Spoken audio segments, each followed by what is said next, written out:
Tas, ka cilvēks kaut ko neredz, nenozīmē, ka nav iespējams redzēt neredzamo. Izmantojot tehniskus līdzekļus, kas cilvēka acī neredzamo pārvērš saprotamā attēlā, tas kļūst iespējams. Termālās kameras. Nekas nav neredzams, pat siltums.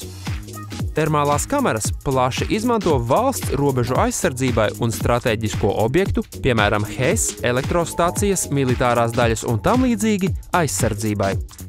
Kopš pagājušā gadsimta 90. gadiem tās kļuva populāras arī civilajā dzīvē, un grūti nosaukt jomu, kurā tās netika un netiek izmantotas. Sākot no ēku kontroles, lai noskaidrotu, vai no ēkas neizdalās siltums, līdz pat sekošanai vai nepārkarst elektrības vadi.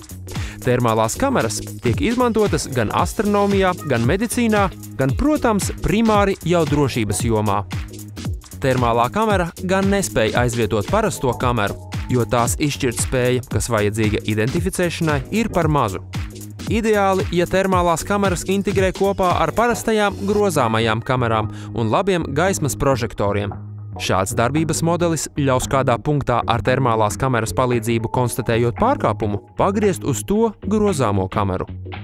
Interesants fakts. Termālā kamera nespēja redzēt caur stiklu, jo tas labi atstaro infrasarkano starojumu. Toties, ja parastai kamerai absolūtas tumsas apstākļos nepieciešams apgaismojums, tad termālā kamera spēj attēlot notiekošo ne tikai tumsas apstākļos, bet arī miglas, sniega, lietus, dūmu aizsegā, kā arī citos sarežģītos apstākļos.